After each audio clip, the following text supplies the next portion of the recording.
Good morning, everyone. Super happy to see you all. My name is Bill Duane, and I look after the well-being learning programs here at Google. And we're here today to speak with sort of friend and partner Andy Puddicombe from Headspace. And the intention of today is to mostly practice and to try out a number of different styles of meditation, and also to talk a little bit about meditation itself, but for the most part, to actually get our hands dirty and get into the practice. So I'd like to start off by introducing Andy. Andy is the founder of Headspace, which is a mindfulness app that we use in conjunction with our in-person sits and detachment days and a number of other meditation programs.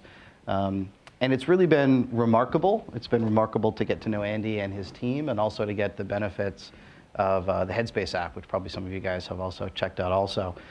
So in some ways, Andy could be a Googler, right? There's a lot of people here with interesting and weird backgrounds. You know, I'm looking at my friend Mario, who teaches SAY, and on the side is a medical doctor and has a PhD in neuroscience, and yeah, there's many other stories like that in the audience. And Andy was a monk. Normally it's like technology founder, monastic background. There are a few clues, though, right? I mean, so how long were you a monk for?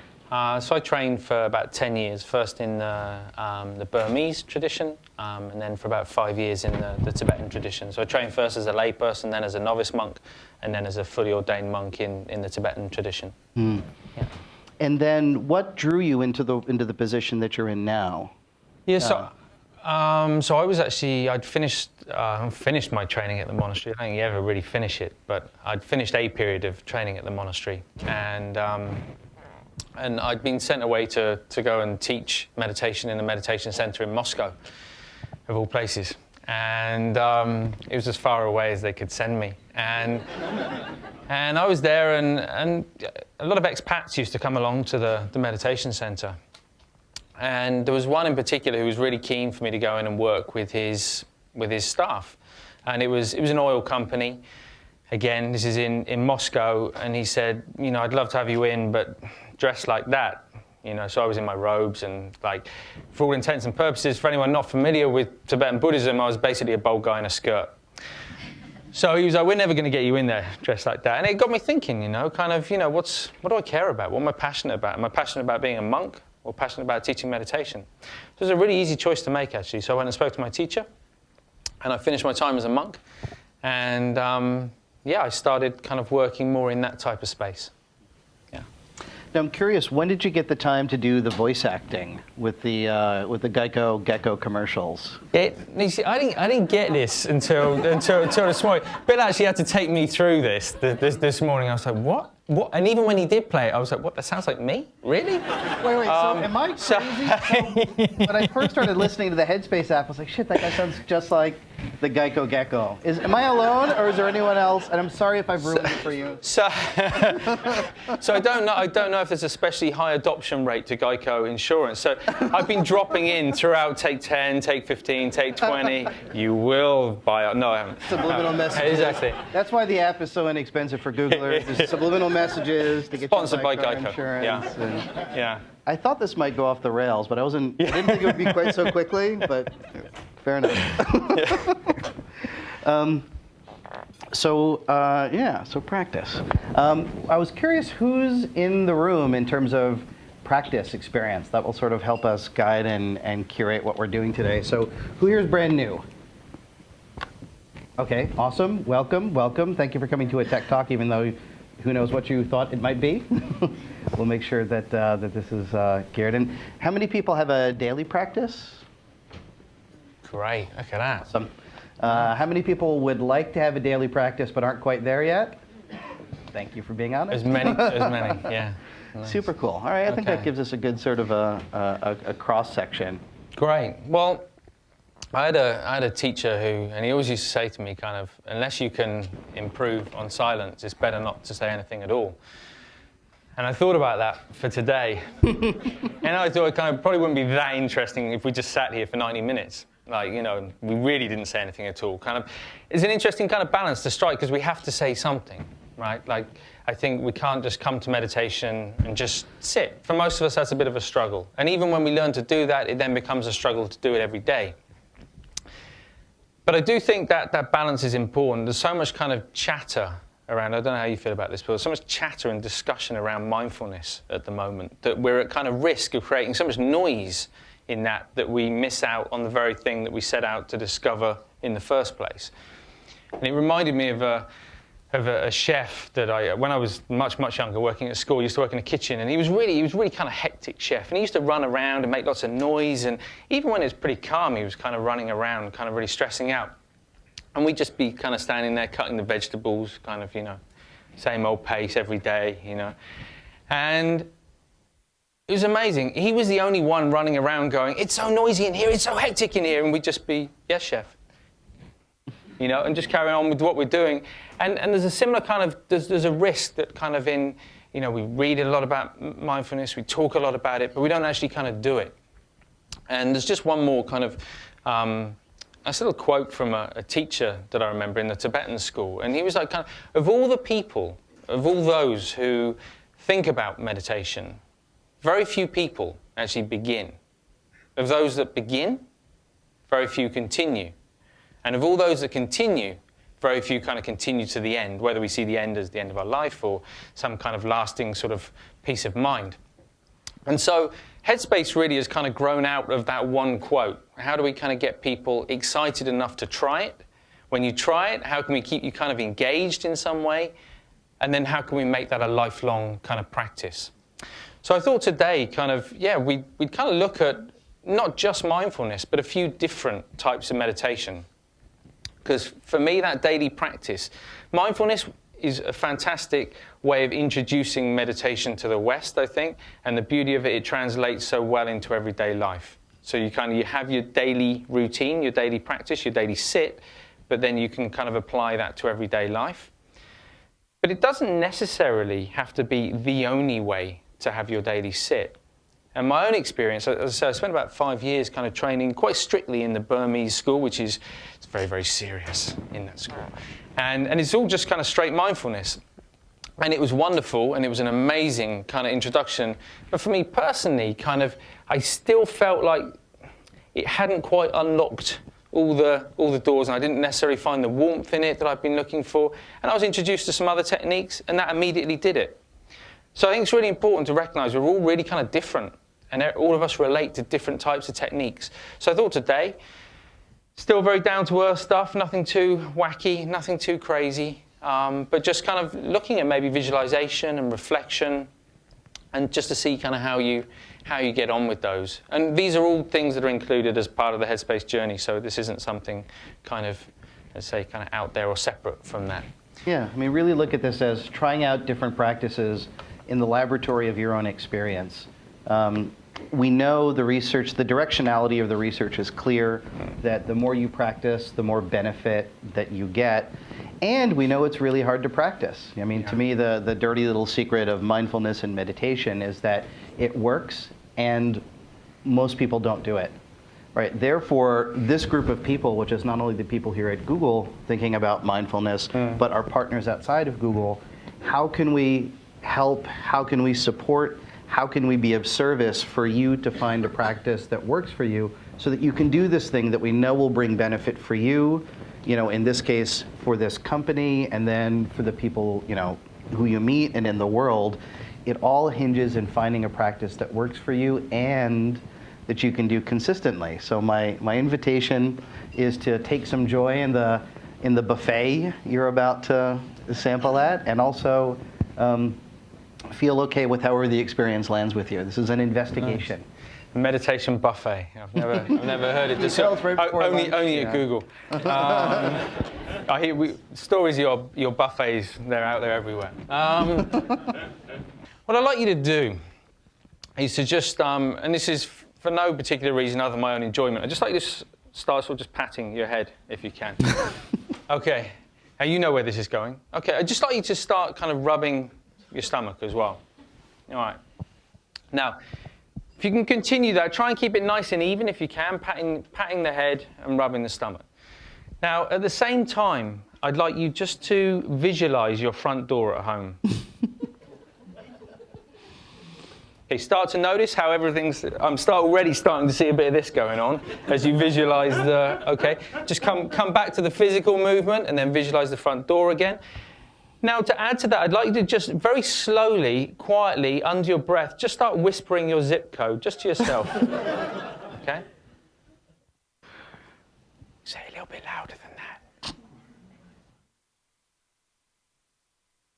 Okay. And I'll be back in 90 minutes. All right. Now, so how many of you found yourself thinking about, I don't know, what you're doing later in the day? No one. So there's something really interesting here. You weren't trying not to think. You were simply directing your mind with a sense of playfulness, kind of interest, curiosity, whatever you want to call it. And actually the mind was quite kind of focused. So the temptation is when we sit down to meditate at first, think, right, this is really kind of serious, right? I need to kind of clear my mind, right, focus. And of course the mind resists against that. It then starts to kind of think a lot, usually. Okay, so if you can bring that same sense of kind of just playfulness and ease and lightness to your meditation, then it can make a real difference. So we're going to start off with just a short exercise. How many of you have done Take 10 from Headspace? Hey, wow, loads of you. Great. So we're going to start off with kind of quite a basic kind of exercise which brings in a little bit of kind of the calming aspect, a little bit of the focus, the clarity aspect, just as a start. And we'll then move on to, as I say, some visualization and some reflection as well. And I'll just pause between each one, just in case you've got any questions at all. Anything to add, Bill? Sounds good. I'm excited for it. So I'm sure you've already turned your phones off or put them on silent. But if there is anyone who wants to double check, so you're not sitting there thinking about whether you should double check, you might like to. And just get yourself in a position that feels comfortable for you. So you can do this eyes open or eyes closed. I'm going to suggest that you do it eyes closed, but it's just because maybe a few less distractions, but it's entirely up to you and whatever feels most comfortable. So I'd like you to, just going to step to the side here. I'd like you to begin by just looking directly forward. Directly ahead. Bill, you're on stage. So just a very soft focus. So you're not staring at any one thing. You can see out of your peripheral vision, either side, above, below.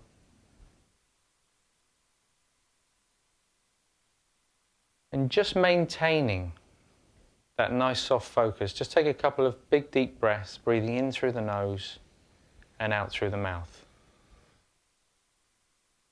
So as you breathe in through the nose, just a sense that you're taking in some fresh air, feeling the chest, the lungs expanding. And as you breathe out through the mouth, just a sense of the body sort of softening a little bit. Just a couple more times, breathing in through the nose and out through the mouth.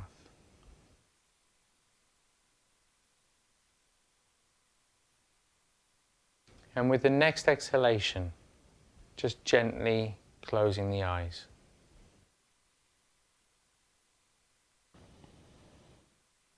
And as soon as you close the eyes, you're going to become more aware of the other senses.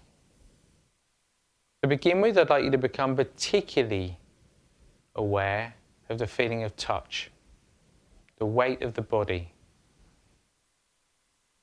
just pressing on the chair.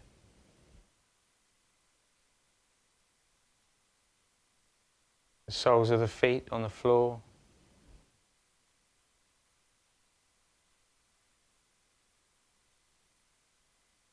And the hands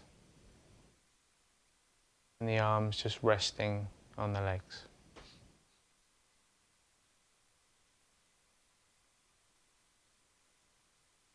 Remember, even at the beginning, just allowing thoughts to come and go. We're just shifting the attention to those physical sensations. Just starting to notice the space around us, noticing any sounds.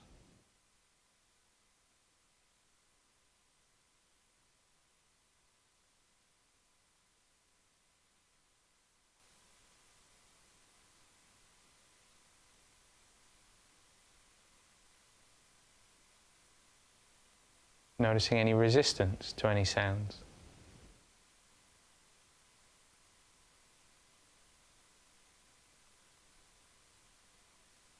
And then just gently bringing the attention back to the body.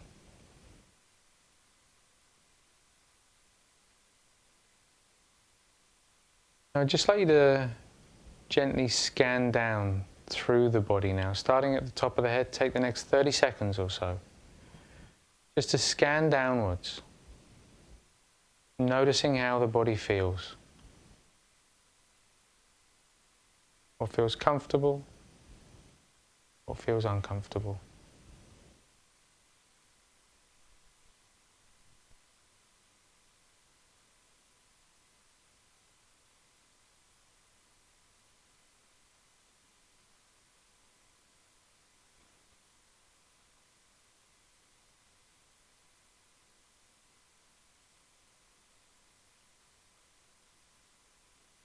And not thinking about the feelings, just noticing the feelings as you continue to scan down towards the toes.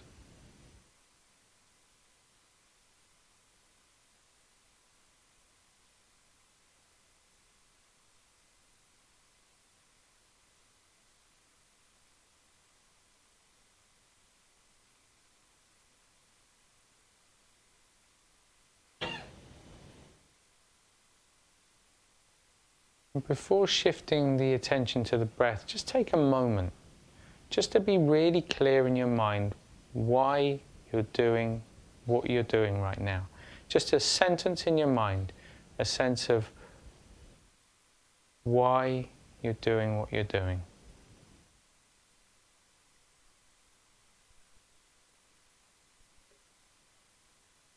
And then just letting that go, bringing the attention to the breath.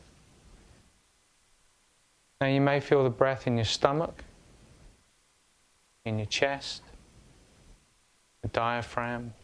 If you can't feel the breath at all, just gently place your hand on your stomach.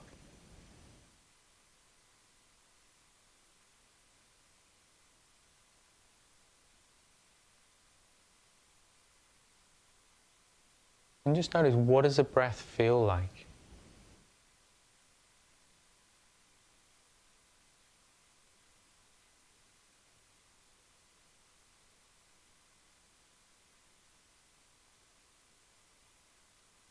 Are the breaths long, short?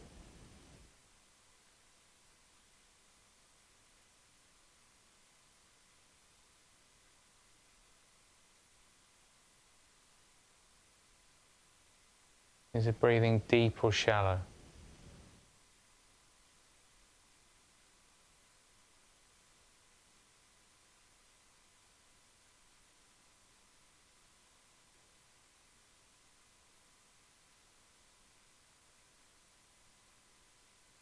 And just to help maintain the focus on that sensation, if you like, you can just gently start to count the breaths as they pass. So as you feel the rising sensation, you count 1. Falling sensation 2. 3, then 4, just up to a count of 10.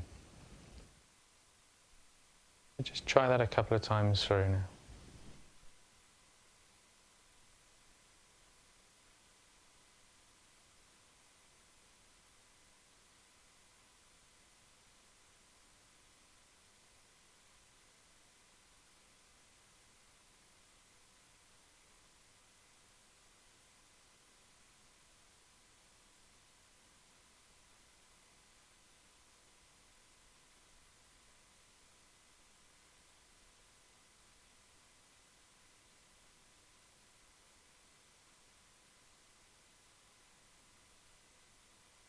Remember, allowing thoughts to come and go. If you do get distracted, as soon as you realize, just gently bringing the attention back again. That rising and falling sensation.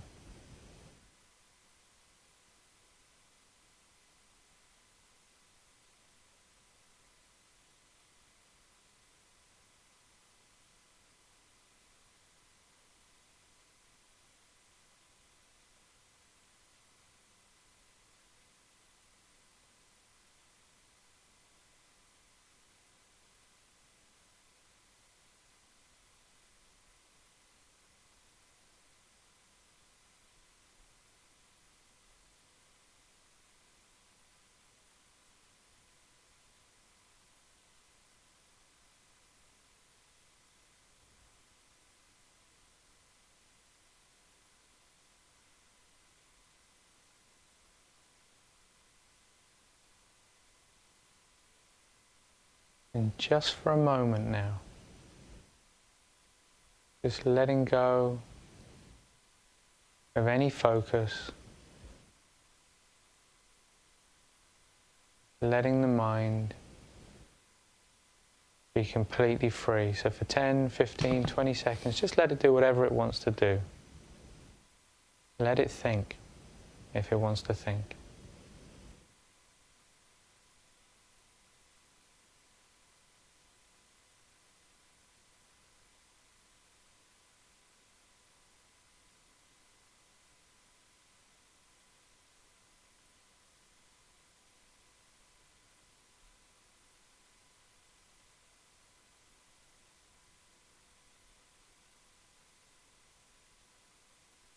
And then just gently bringing the attention back once again to the body, starting to notice the physical sensations again, the weight of the body.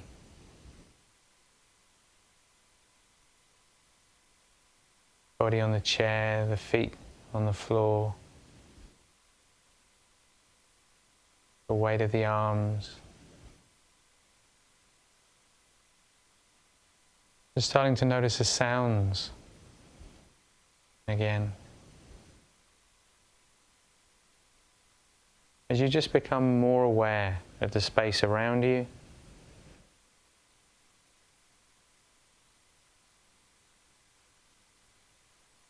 and in your own time, when you're ready, you can just gently open your eyes again.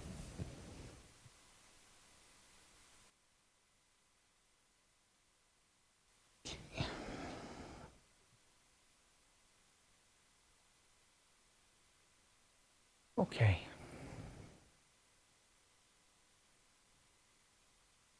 I think everyone is back with us. It was suggested at one point that we do this session immediately after lunch, which I thought was a really bad idea, because I think right now I'd be asking you all to nudge the person next to you to wake up. Okay. So, anyone got any? So we'll just take like a couple of questions in between each one. One as a way of kind of just clearly separating each type of exercise, but also quite useful just to get some sort of immediate feedback. Any comments? First of all, thank you for the Headspace app. It's, for me, having kind of a structured, obvious progression has been a real difference in whether or not I could keep it going, Right. versus searching for YouTube videos and trying to link them together. Yeah. And I work for YouTube, so it's saying something.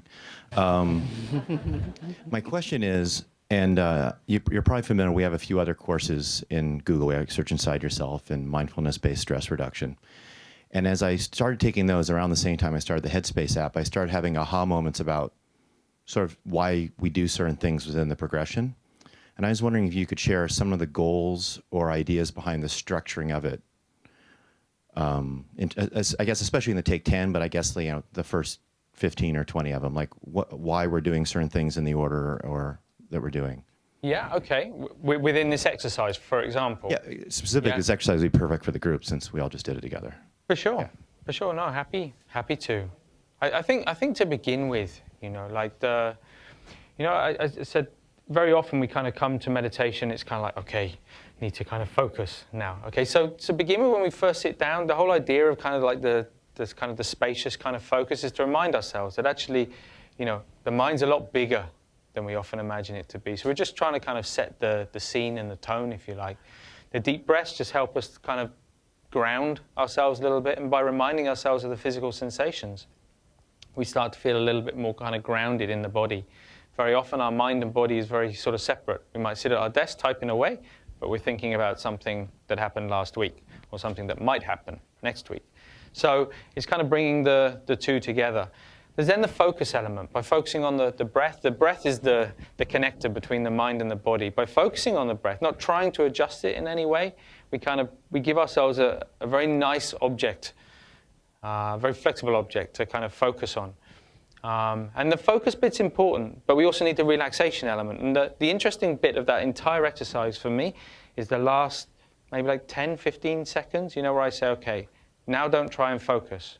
So what happened? Yeah, like that for me was like the biggest aha moment. I can remember a teacher of mine saying, okay, right, I want you to sit down, close your eyes. Now I don't want you to meditate. It's like, it was like something had kind of short-circuited in my brain. I didn't know what to do. I was like, what? And so I sat there and in not trying to meditate, I discovered meditation. So it's there at the end really as a kind of just a reminder that we don't need to kind of focus too much. Like there needs to be focus, but it's a balance of focus and relaxation. When there's a sense of kind of letting go, then we kind of generally find the sweet spot, where we're able to kind of view thoughts and emotions without getting too involved in them. So that's really kind of a very rough outline of that process. And obviously the Headspace journey kind of tries to refine and develop that process over time. The biggest bit that we tried to kind of incorporate is bringing kind of elements of compassion, kindness, empathy. For me, that's the biggest neglected part of the move of mindfulness from east to west is the lack of kind of heart in it. It's understandable, it's become quite clinical in some areas, and it's appropriate that it's become clinical. But for me, like, that is what gives it its warmth, it's what causes the transformation, the change, most of all kind of in the relationships in our lives, which I think is really important. Yeah, I'd agree with both of those points. The point at the end about providing structure but not too much structure, let's say hypothetically amongst a group of compulsive overachievers, there's this sense of, am I doing it right? And there's this sense of the moment of realization, a lot of times it's like, oh, I'm effing this up, right? Oh, my mind was wandering, right? So I think there's that beautiful lesson of having some structure and realizing the benefit of structure and then also not grabbing it on too tight. And then the compassion part, plus 100. I think part of the reason why, particularly in the corporate area, it's a lot easier to speak about performance and cognitive ability. And I think the science of understanding that cognitive part of it is much in advance. And now is the time to continue the efforts to do the research on compassion and empathy. In particular, Meng helped fund with the Dalai Lama. You're sort of a philanthropic baller when you're going in on stuff with the Dalai Lama. Created a department at Stanford to study the science of compassion so that when we take these practices to the greater community, we can do it standing on our ground of science and data in service of something that may not seem directly scientific, but is an absolute core part. So we're certainly this idea of practicing in the spirit of compassion. And to that end, I'm not sure if Lindsay got this, there's a badge reader over by the door. The GPAWS program gives 50 cents for every 20 minutes that you sit to groups providing meditation instruction for kids in jail and teachers being taught to teach mindfulness like this in their classrooms, and also veterans with PTSD. So I encourage you to badge in and sort of have this count towards that. And therefore, the practice we're doing here in this very awesome, privileged environment can also then create benefit for the folks. So this is the way that we're trying to have these compassion practices also show up in the real world. Yeah, it's a really nice, it's an amazing initiative, I think, by Google. And there's something you can do to kind of impact the people in your immediate circle as well. So on V2, for those of you that have already made the transfer, apologies for any bugs that may have, I'm aware there might have been a couple. I heard rumors. We had some chats. So those of you that have successfully made the transfer, so there is a reward mechanic in that now, but we've tried to kind of flip the gaming mechanic on its head. So you're rewarded for doing a certain number of days in a row, and you're then given free subscription to give away to your friends and family. So it kind of encourages a sense of altruism, but it also kind of encourages your friends and family to start kind of doing what we all know is extremely kind of beneficial. So it's a good little thing to have a look at on that. What do you reckon? Do you want to do one more question, and then we'll do the next exercise? Yeah. I think there's a mic just on its way over. Got to say, you're a good-looking man, Andy. As one bald guy to another. I assume there was no irony in calling the app Headspace. Sorry? I assume there was no irony involved in calling the app Headspace. No obvious irony that I'm aware of. Okay. No, none whatsoever. Silliness aside, I've derived tremendous benefit through using the app, and I naturally have a fairly anxious disposition, and I've fought it all my life. My dad has chronic OCD, and he visited recently, and I was like, "Dad, like Headspace is dynamite. Like you should, even if you don't use Headspace, start meditating on a daily basis. Like you are a classic example of a guy who would benefit greatly from it." Yeah. And he said, "I know." I said, "So Dad, when are you going to do it?" He said, "I'm not going to do it." Yeah. And he said, like, "Why not?" He said, "I'm afraid of what I'm going to find." Yeah. Yeah. How do I mean, you can't bring a horse to water and make it drink. Yeah. But do you have any suggestions for me about how I might approach the conversation? Yeah, it's a really good one. It's definitely a story I've heard so many times, kind of people who know they would benefit from it, but are kind of fearful of what they might find. And often kind of people who aren't even in that kind of bracket of experiencing kind of severe kind of patterns of thought, like OCD. My own experience has been kind of spending time with that individual and meeting them where they are is the most important thing. So if they're in one place kind of, yeah, I'm not really interested in this, and we're in the other place saying, you should really do this, you should really do this, then inevitably there's going to be some tension. So it's kind of, for me, it's like a dance. You go with them. Where are they going with it? Okay, why don't they want to do it? So you go with them, and you go down that story with them, and you listen to them, and you hear them out.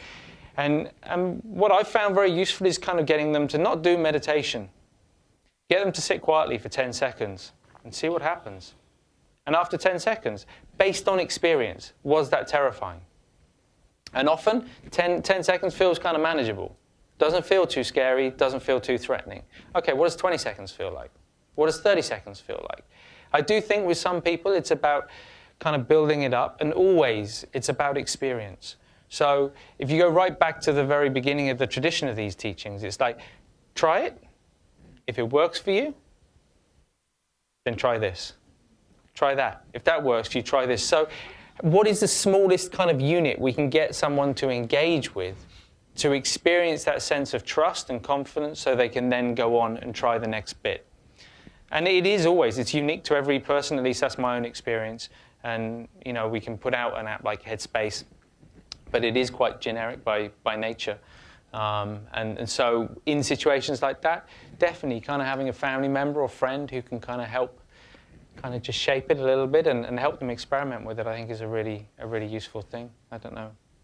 Yeah, I agree with that. And I think if someone doesn't want to meditate, that's completely fine, right? That was me. People were just like, oh, you should really try meditation. I'd be like, forget you, hippie, right?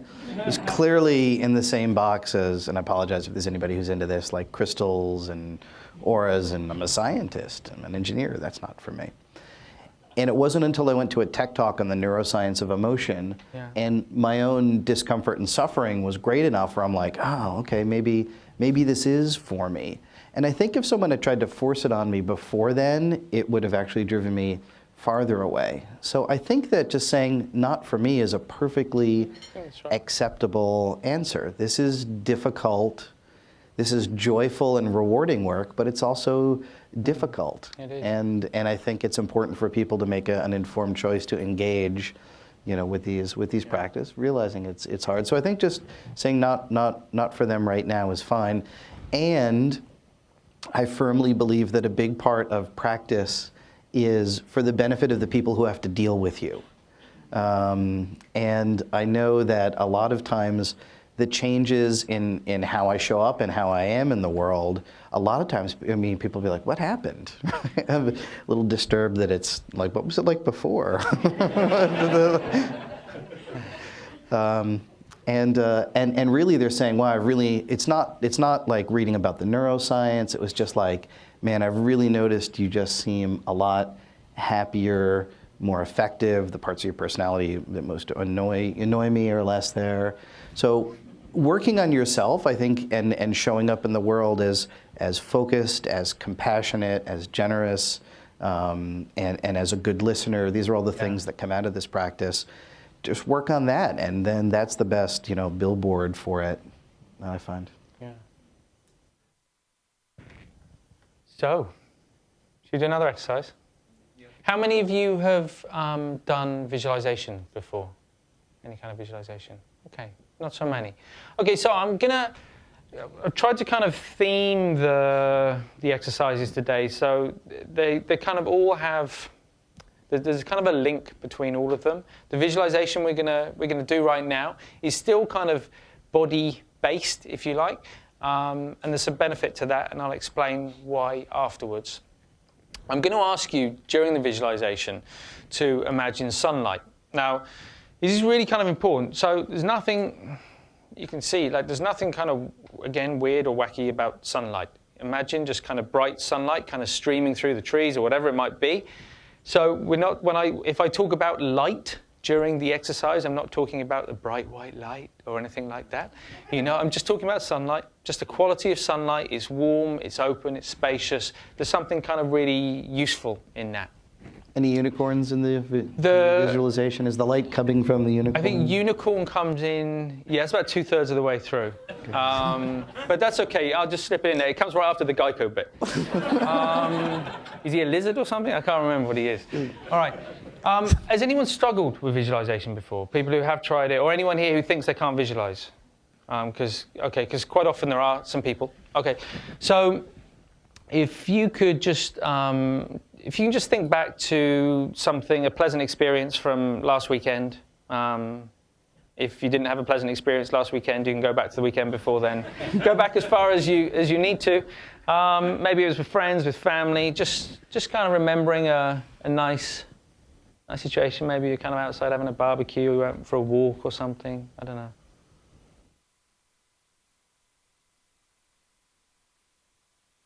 Everyone think of something? Yeah? Okay, all right. It's that amount of effort that's required for visualization. Just imagining something. In fact, imagination could be another kind of word for visualization. There's no kind of special extra thing that's needed. And often people struggle with visualization because there's a little bit too much kind of effort that kind of goes into it. So I'd just like you to do another thing for me now. So that's something that you've already done. So you kind of might think I'm remembering that rather than imagining that.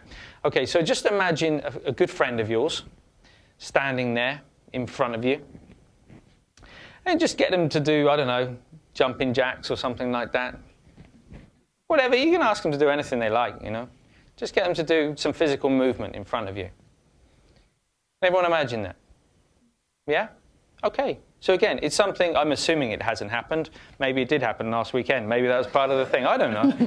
But I'm assuming it hasn't. Okay? And yet it was quite easy, okay, to turn your mind towards that. So just that very kind of gentle imagination is really kind of all that's required here.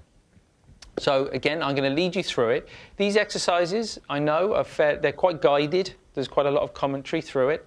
We'll talk a little bit afterwards about how to kind of wean yourself off the commentary.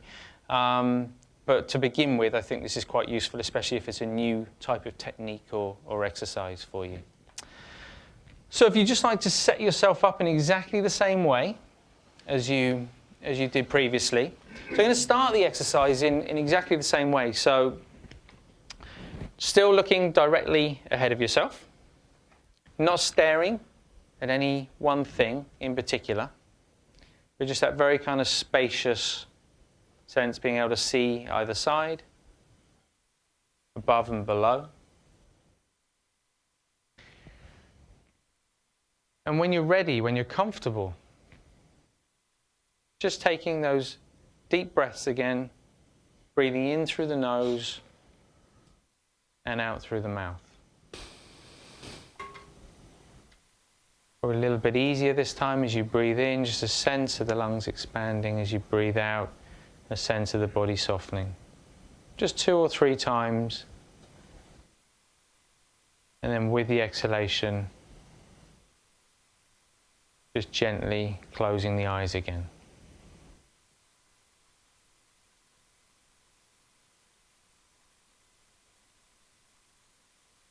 Again, still taking the time just to ground the mind, be aware of the physical sensations, the weight of the body against a chair, feet on the floor, hands and arms on the legs.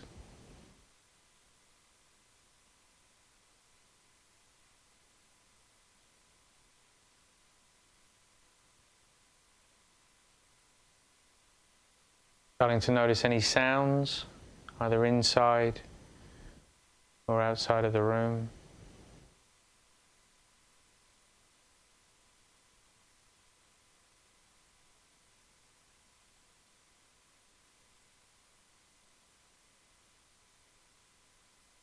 And just bringing the attention back to the body.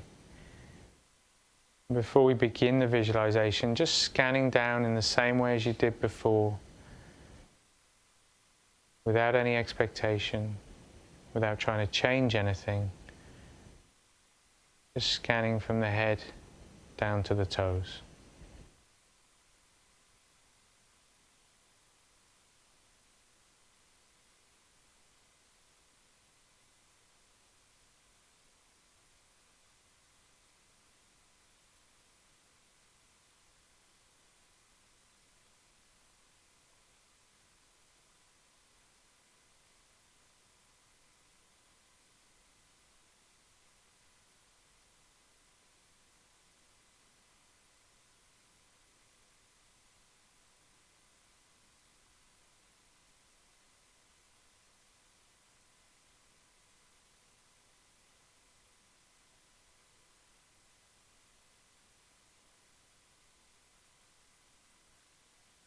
If the mind wanders off, just gently bring it back again as you carry on.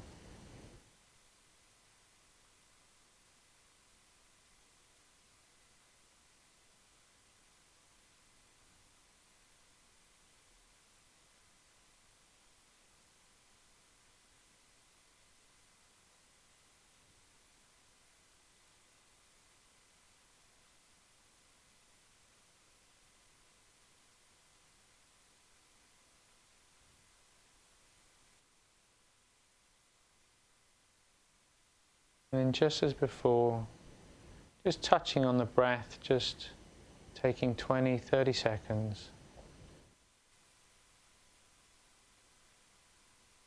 Just to notice how the breath feels in the body.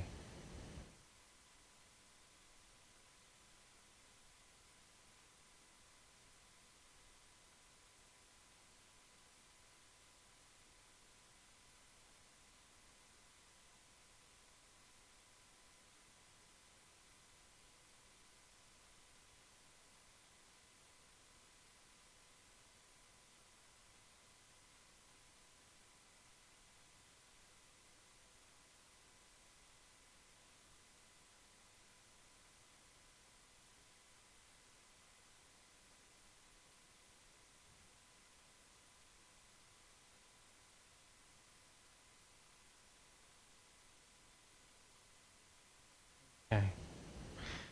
I'd just like you to imagine for a moment that directly above your head there's a steady flow of warm sunlight streaming down into the body. In just the same way, on a very bright day, you can see the sun maybe streaming through the clouds or the trees. In just the same way, streaming down, flowing down into the body. And we're going to imagine as though this sunlight slowly fills the body up. And just notice what happens as we move along. So I'd like you to imagine it streaming down through the body, down the left-hand side of the body, down the left leg, and all the way down to the foot and the toe. So it's almost as though we're filling up a vase, and you just watch as the small toe fills up, and the next, and the next, and the big toe, and it continues to flow down, now filling the foot. Just that very warm, spacious quality. Now moving up past the ankle, into the lower half of the leg.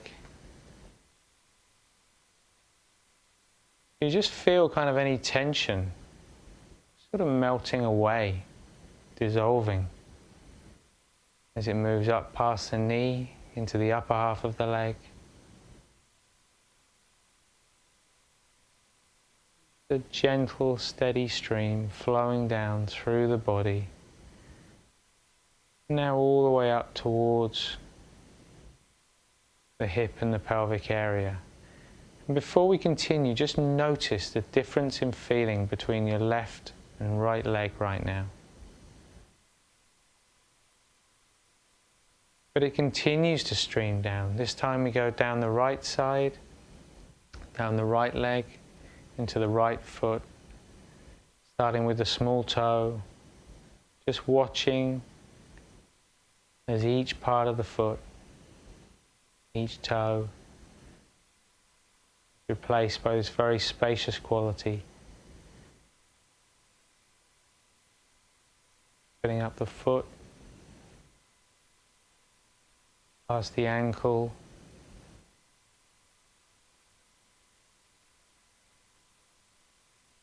the lower half of the leg.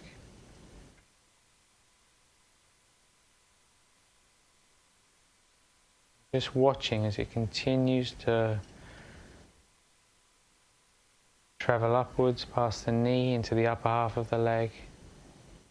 And just feeling any tension melting away.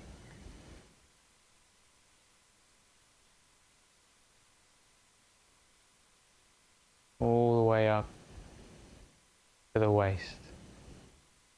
In just the same way as with the other exercise, if the mind wanders, let it wander, no problem. But when you realize it's wandered, just gently bringing the focus back again. This visualization, this sense, this feeling of warmth, spaciousness. As you watch now as it begins to fill upwards, the lower stomach, the lower back,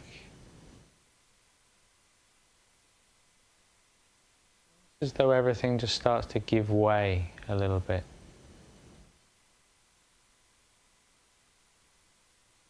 Upwards towards the diaphragm, the middle of the back.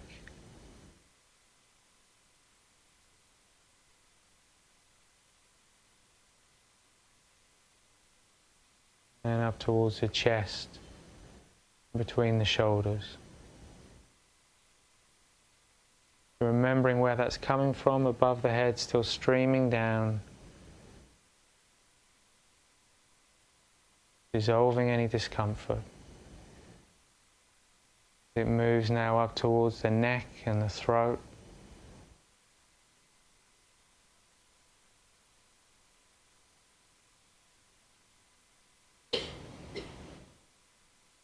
Still coming down from above the head up through the jaw area. Just feeling everything dissolve. Up past the nose, the eyes,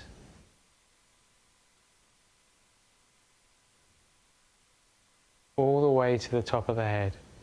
And even when you get to the top of the head, even though the body is now completely full of sunlight, it still continues to flow. And it's as though it just gets a little bit bigger, a bit more spacious, going beyond the confines of the body into the space around you.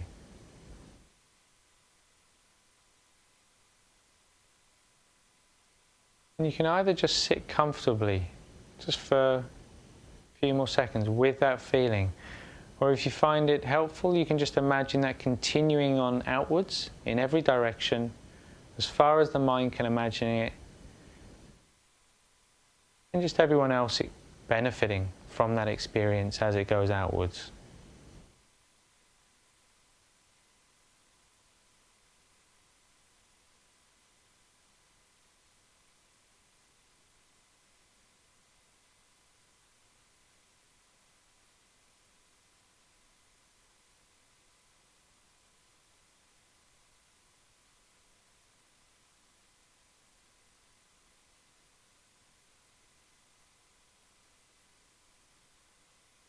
As with last time, nothing really to do at this stage, just allowing the mind to expand outwards, enjoying that sense of warmth and spaciousness.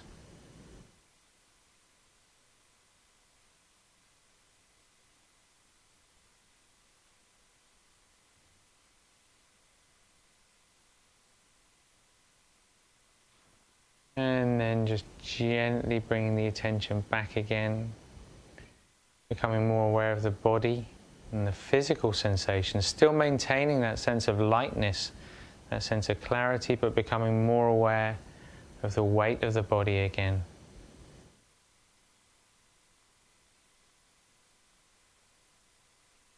More aware of the feet on the floor.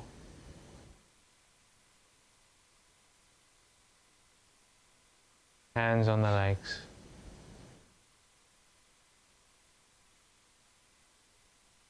Noticing any sounds.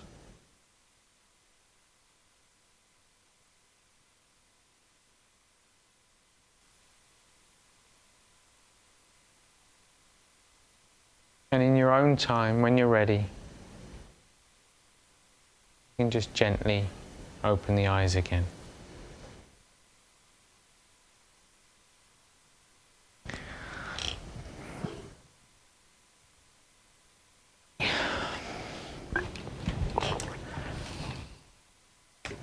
Okay. Any thoughts?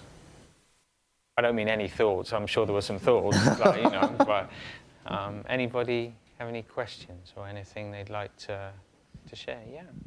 Just want to reiterate what he said about the Headspace app being a way of doing it that I otherwise wouldn't have done. You know, I've even tried visualizations with other sort of people, and they don't sound like my sort of people. So having this nasally sort of New England voice, and I don't think it's a xenophobia thing, but maybe, I don't know.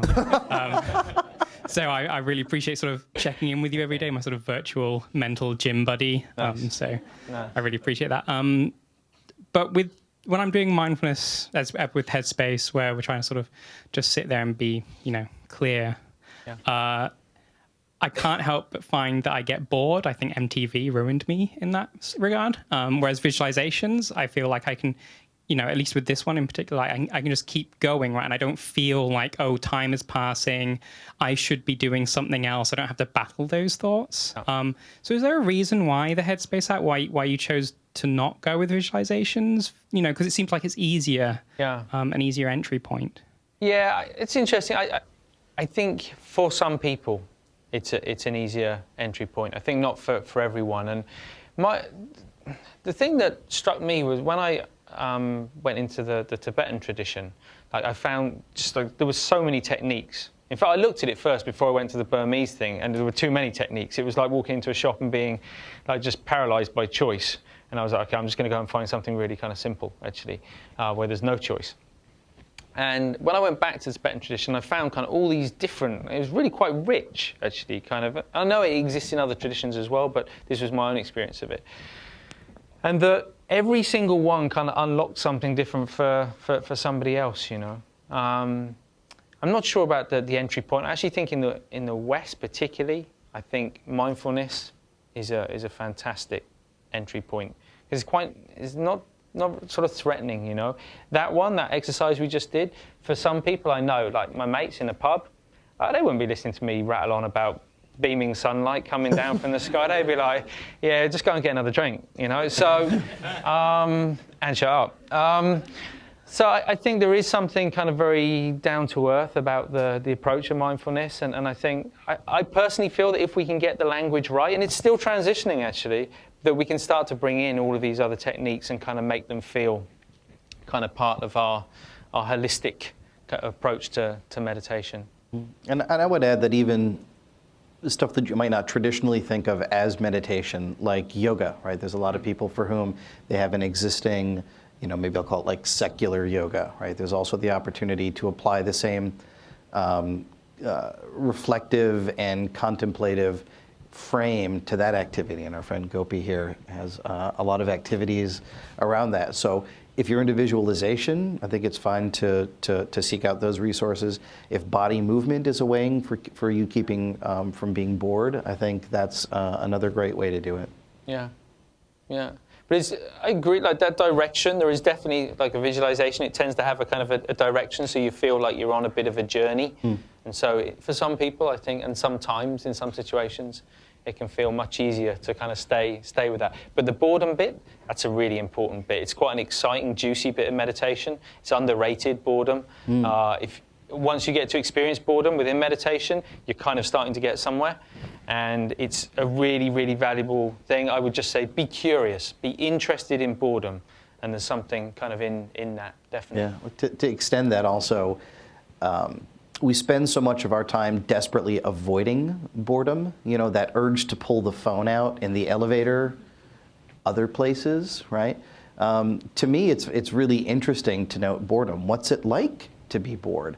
Why is it this? It's almost like needing to scratch an itch. It feels weird to disobey, you know, when you're bored. So I think it's a great area to get curious about, because if you can have some mastery over that compulsion to occupy boredom, it unlocks a whole bunch of other things. So it can either be like, and as usual, there's a balance to be had, right? Like sometimes if I'm really bored, it's just tough to sit. You just want to get up. So then you provide yourself with a little more stimulation so you can sort of stay in the game. And sometimes it's interesting to get curious about what's it like to be bored? What's my relationship with being bored? For me personally, why do I dislike it so much? And there's a lot of, you know, the usual thing of examining our relationship to our compulsive behaviors, and boredom is a huge field for that. For me, at least. Yeah.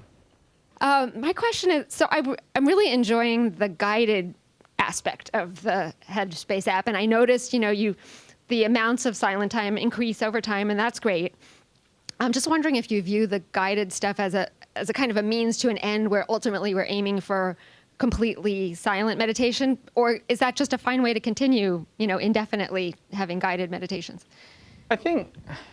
I would like to think that I'm not making the decision for you, that ultimately you make the decision what works best for you and what you find most helpful. I think it was something we took quite a lot of. Have you played around with V2 yet? Have you had a look at? Yeah. Okay. So you'll see in V2, we've included a whole series of unguided meditations in the single section. So if you do decide, you know, like, wow, I've just had enough of that bold guy, like, okay, there is somewhere to go within the app where you can listen to silence. Amazing. Hey, the John genius. Cage song. Genius. Yeah. No, there's a little gentle intro, there's a little gentle outro, but essentially kind of, or if you kind of haven't sat in silence before and you kind of, and it comes back to the not really knowing what to expect or being fearful perhaps of what might come up, there's another kind of whole section in there called Headspace Pro. I didn't come up with the name, by the way. And that's really about kind of how do you learn to sit in silence. So in the first 10 days, you're kind of, you know, there's an introduction to the type of obstacles that tend to arise when you sit in silence. So you know kind of what to expect.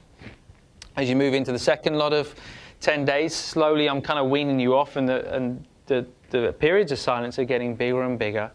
And then it's starting to go into a bit more depth at the beginning and at the end, looking at the obstacles that arise. But the meditation itself, the exercise itself is in silence. So that would be my preference, kind of where we're still getting some context and some teaching, but we're learning to sit and to enjoy the silence, because, you know, we get to listen to other people all the time. So, yeah. I think it's important to not hold the idea that you graduate beyond counting or labeling or listening. Absolutely. Because, you know, something that I find difficult is, when I first started sitting, was this idea of coming back to square one. Like, that felt like losing to me. That felt like screwing it up, because you had this progress and now you're back to square one. Whereas in coming back to square one is actually the heart of the practice. And sometimes, even despite having sat for a fair amount of time, guided meditations are really good. Labeling, sometimes even labeling out loud for me is really useful during a time of storm. So it's not something you graduate from, it's just that you add other options, and silence becomes one of those options. There's not a damn thing wrong with counting or labeling or listening to a guided meditation either. Yeah. And I really believe that in terms, and I'll tell, just in terms of kind of over time, whether we're talking about effort or whatever it is, you know, it's always different. Every time, if our practice is honest and open, and every time we sit down and we're simply present with the mind as it is, every single day will be different. And it'll be based on what we've just come from, maybe what we're going to, and all these other kind of things. So we're always kind of just a little bit this way, a little bit that way, maybe adding in a bit of this, maybe taking a bit of that away, foot on the gas, foot off the gas, and just kind of finding that spot. And that's always the case, I think. I was wondering if there is any tip or any way to fight physical uncomfort or pain. I did take 10 just fine sitting down, but the transition between take 10 and take 15, I find myself thinking at the end, okay, I'm hurting. And if I shift, I basically go back to square one. Okay. So I'm not sure if it's, if I'll be the strength to do take 15, take 20 and go beyond that, or if I should go back and stick to take 10. Or I've tried sitting in different positions, and so far it's been the same outcome. So I was thinking if there is any tip for that. Okay, well, there's actually some great tips in take 20, but that's a terrible thing to suggest. It's a trap. As soon as you said it, I was kind of like, well, that's kind of what take 20 is. It's all about kind of settling into discomfort and how to kind of approach it and how to deal with it. But don't worry, I'm not going to suggest that. I think it does the pain continue after you get up and you finish your meditation? Okay, so that's a really important point. So if it does, then there may be something about your sitting, or there may be something a bit more kind of structural there, and you might want to get that seen to, or speak to someone about it. If it doesn't, there are certain kind of pains and discomfort which arise during meditation. I need to be really kind of cautious about this, and kind of if you are at all concerned, of course, you need to see your doctor. It's really important. But my own experience has been, and I know the experience of many friends, is when we sit, kind of sometimes we experience discomfort. And there can be a temptation or a tendency to really want to move away from that discomfort. You know, it's like we just can't bear it anymore, you know. But as long as it's not pain which is causing us further discomfort, there is some benefit sometimes to kind of sitting with that and being interested in it. Again, it's a bit like the boredom thing. Can we kind of step back from it enough to kind of step out of that loop where it hurts physically, and therefore our mind is like, oh, that really hurts, and therefore it gets a bit more tense, and then the mind goes, oh, no, it really hurts, I've got to stop. Okay, if we can step out of that circle and go, okay, that's interesting. What is that? How does that feel? What is the discomfort? Is it a heavy, dull feeling? Is it a sharp, kind of stabbing feeling? Like, start to kind of be more interested in the feeling itself.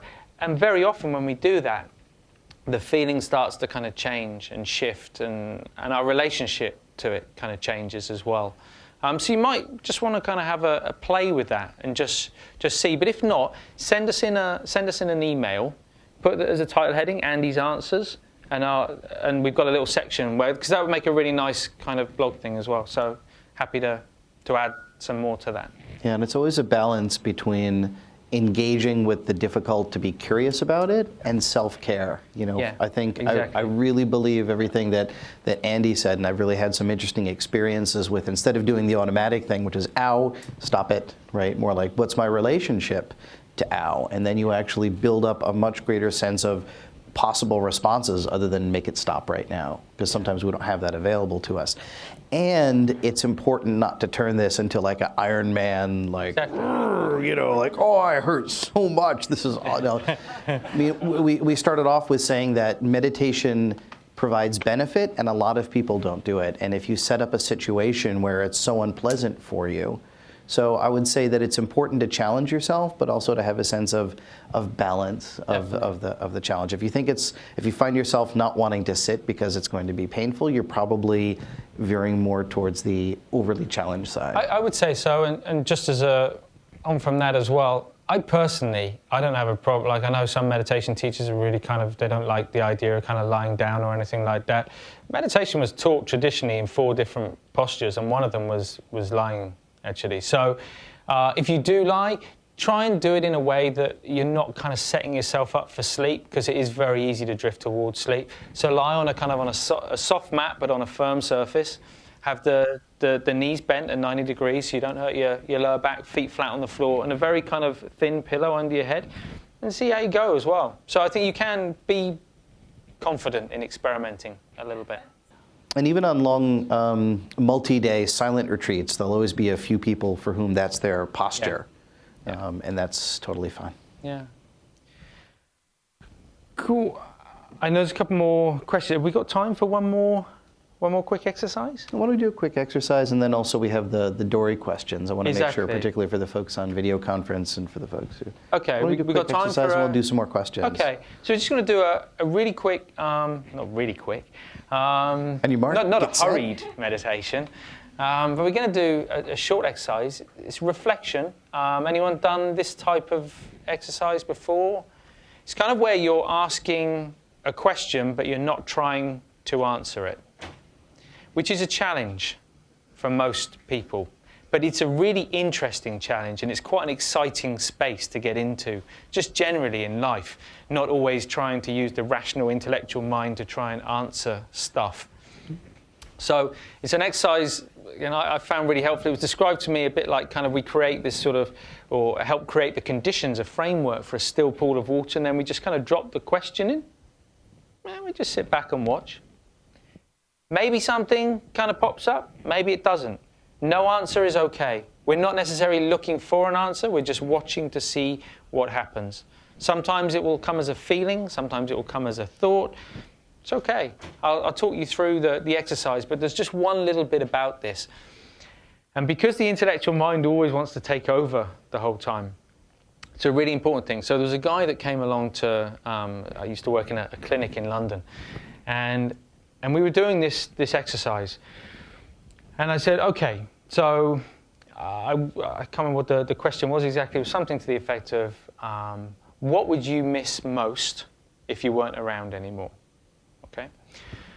Now, we did the exercise together, and afterwards, I said, okay, how was it? And he told me, and he said, but I feel really a bit uncomfortable. Do you mind if I tell you? And I said, well, you don't have to tell me kind of what it was. And he said, no, I really want to tell you what it was. He said, look, you know, right, I have an amazing wife, I have amazing kids, I've got a brilliant job, I've got my own business, my life's incredible. He said, but honestly, the thing that kind of brought about the feeling of what I miss most was my morning cup of coffee.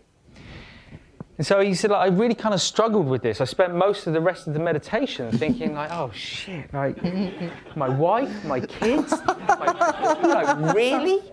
And he felt really kind of guilty about it. Okay, there are no judgments on what comes up. There is no right or wrong. And actually, when we talked about it, it was really interesting because his morning cup of coffee was his moment. His wife was still in bed, asleep. He got up very early. He didn't have to kind of communicate, talk with anybody. The kids were still sleeping. He hadn't yet got into his work. And he had those 10 minutes on his own where he would just smell the coffee, taste it. It was kind of like a little mini kind of mindfulness thing. He didn't even know he was doing it. And yet that was so it was that feeling when he asked that question, It was that feeling which had arisen in him. And that's what gave the feeling. And this is more about feeling than thought. So don't think there has to be like, oh, yes, I would miss my mother-in-law, or whatever it is, okay? It doesn't have to be like that, okay? It can just be perhaps a feeling. So we'll kind of lean in that direction. But we're going to set it up in just the same way. So take a moment to get comfortable.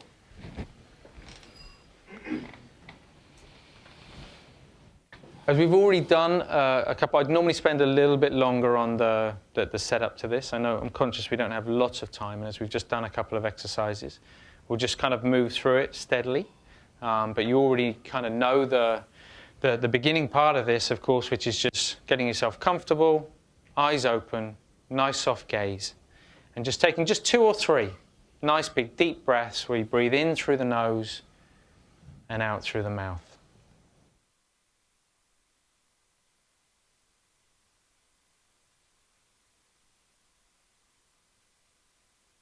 And on the next exhalation, just gently closing the eyes. You're already conscious, aware, in touch with those feelings of the body on the chair, feet on the floor, the hands on the legs.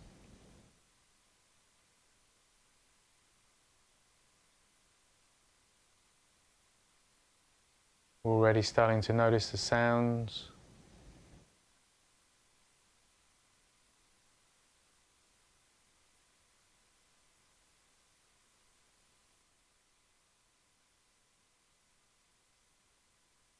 As you just turn the attention inwards and begin to scan once more, just take 20, 30 seconds just scanning down through the body. Maybe it feels the same as before, perhaps different this time. Just scanning down towards the toes.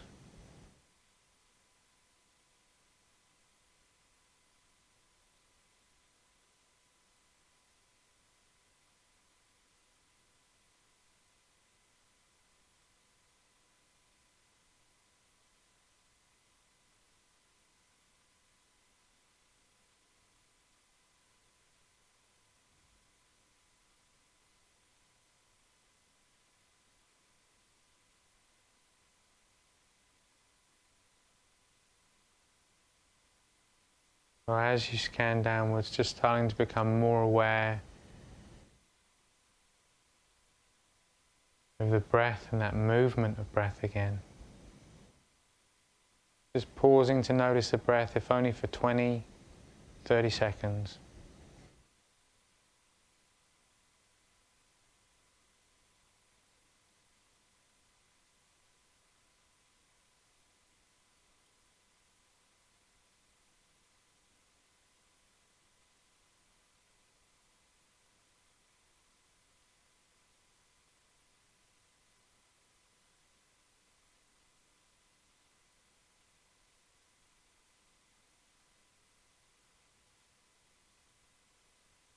So just settling the mind in that way.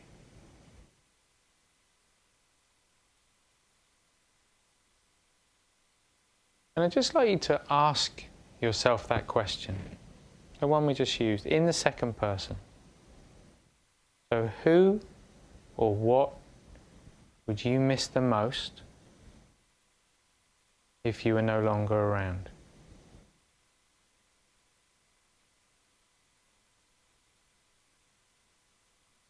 And we just put the question out there. Perhaps something immediately comes to mind.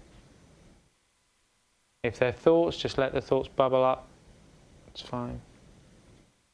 If it's a feeling that arises, we just sit with that feeling. Still present with that movement of the breath.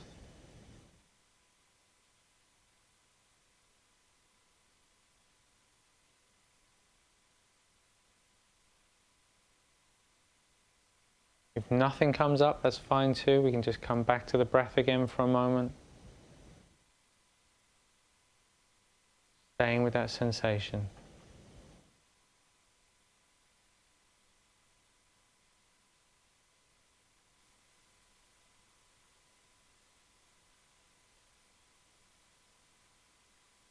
And then if no particular feeling arose the first time around, without forcing it, just gently asking that same question again. Who or what would you miss the most if you are no longer around?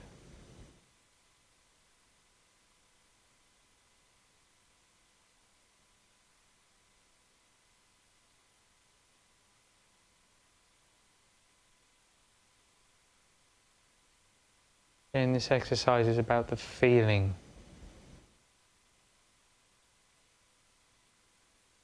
rather than any particular idea or thought.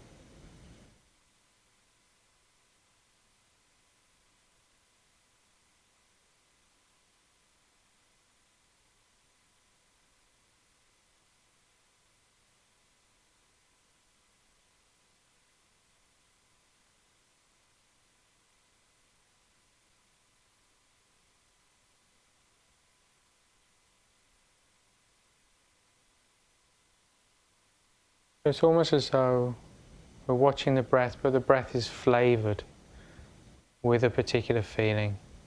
And we just stay with that. Not wanting the feeling to continue, not wanting it to end, but just watching it.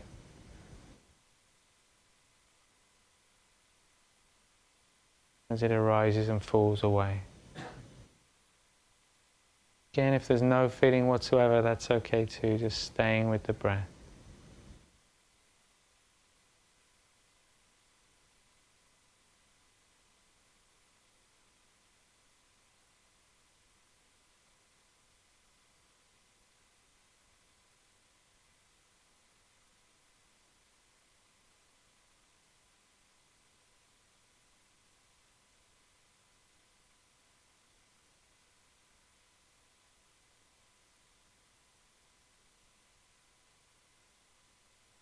And then typically in these exercises we work through a number of different questions.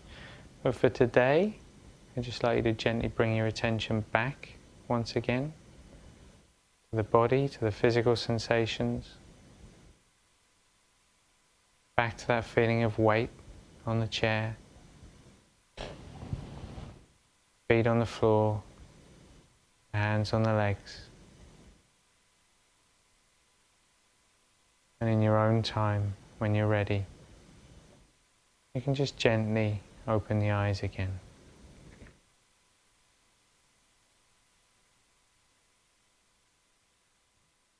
Oh, it's always a tricky balance when you want to do a meditation exercise, but there's not a lot of time. So kind of didn't want to try and squeeze too much in there, but hopefully enough to give you kind of a flavor. So typically there are four, in an exercise like that, there would be 4 questions and we'd work through kind of one after another. If you kind of do more of the Headspace packs, you'll come across that exercise quite a lot. It's used a lot within the Tibetan tradition I trained in, and it's really interesting. One, letting go, as I say, of that ability to, or that instinct, that impulse to always try and rationally kind of work it out. Instead, getting in touch with feeling and instinct and intuition, really valuable for that. But the kind of questions that arise, or the feeling that arises, is often very kind of surprising. My own experience and the feedback from people that use it is that they're often taken aback and they never even knew they felt that way about the question being asked. So something to have a look at. But Bill, I know you wanted to go through some questions before we kind of wrap things up. Yeah, just a few ones from the dory. The first one was concerning interweaving different kinds of practice. In other words, so you have the skills and stuff that's coming from Headspace, Yeah. and then someone had attended a Vipassana retreat was the particular one. Yeah. So how can people combine sort of different practices from where they are? Do you have any thoughts yourself that you'd like to share No, first? I'm curious. Okay.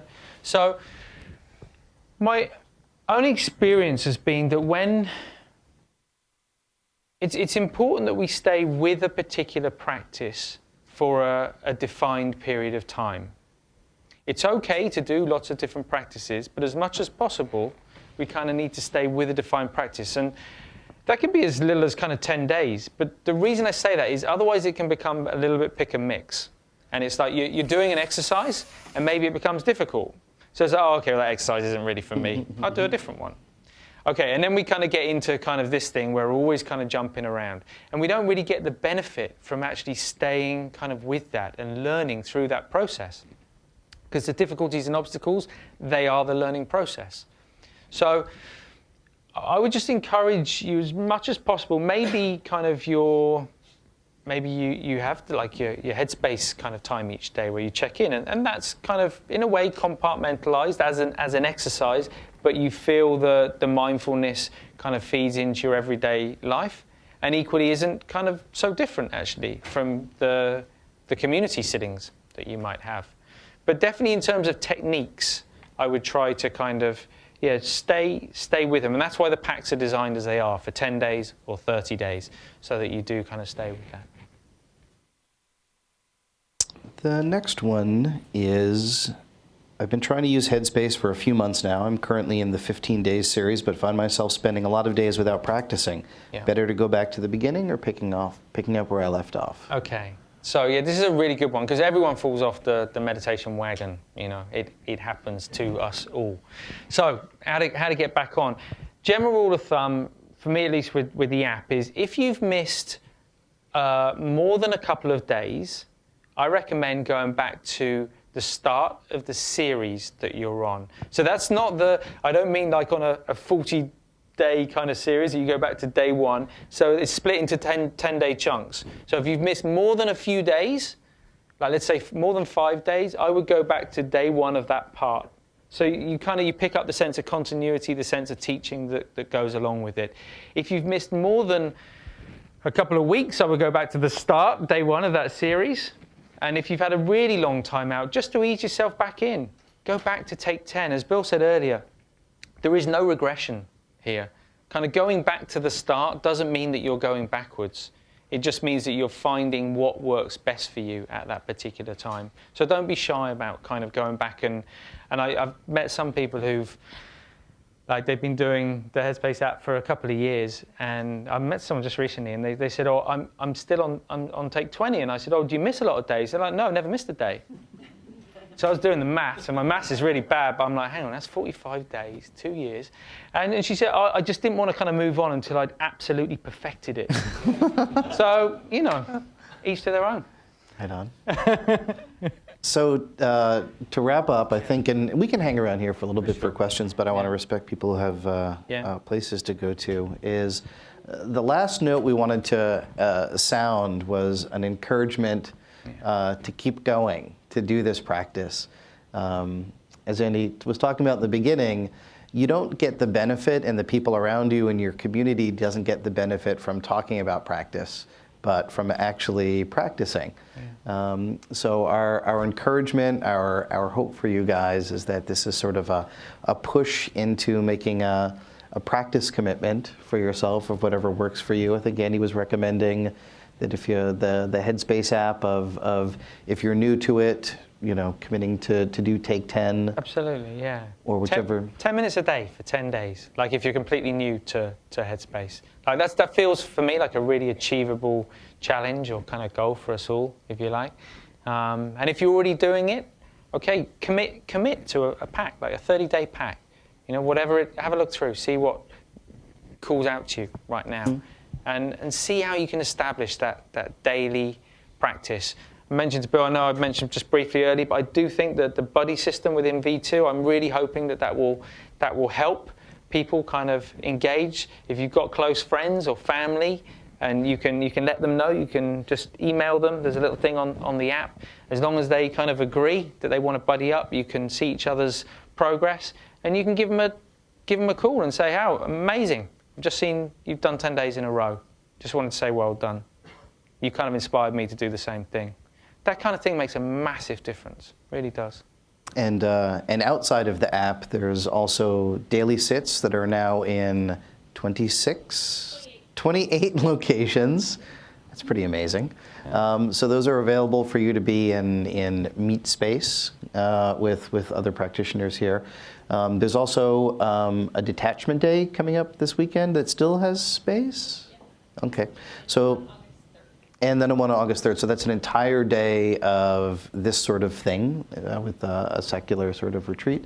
So we urge you to go check out those in GPAWS.